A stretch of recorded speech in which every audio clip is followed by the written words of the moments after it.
आपल्या ग्रामपंचायतमध्ये हरित असलेला जे डांबर प्लांट आहे चालू असल्यानंतर काय त्रास होते गावकऱ्याची मुलाखत बोला.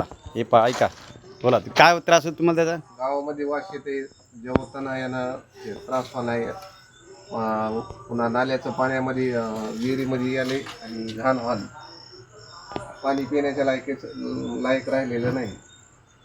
त्याचा बंदोबस्त करण्यात यावा. प्लांट पासून किती अंतरावर आपलं शेत आहे तिथं?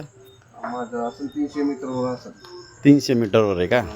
ते विहिरीमध्ये पाणी चालले आणि वास पण एवढा आहे की शेतामध्ये काम पण करायला त्रास. विहिरीमधलं पाणी प्यायला बी योग्य नाही समजायचं. पाणी काळ पडायला पाणी काळ पाडायला. शेतात बी काम करताना काम करू वाटणं दमदाटी व्हायची शेतात काम करताना. बरं पाण्यामध्ये केमिकल उतरायले ना पूर्ण ते, कारण बंधाऱ्याचं पाणी माझ्या एरीत येते. हो ना. आपल्या वड्यानं पाणी आलं तर माझ्या एरीला पाणी येते. बरं बरं सकाळी दूध काढायला जाताना वास यायला. गावकऱ्याचे किडनी हृदयाचे विकार व्हायसारखी परिस्थिती तयार झालेली.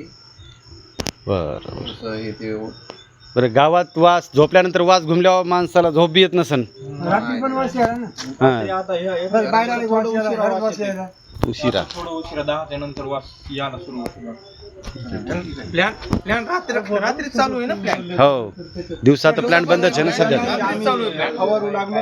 हां त्या दिवशी प्लॅन चालू आता दिवसभर. त्या दिवशी आम्हाला फवारताना फवारू सुद्धा वाटत 2 दिवसात. बरं बरं दोन-तीन दिवस शेतीचं मशागत करायला बी अवघड जाते समजा. फवारूच वाटून गेला असं घाम आणि येण पुन्हा दम लागू लागला फवारताना. ठीक आहे लवकरच त्याच्यावर उपाय करण्यात येईल. धन्यवाद.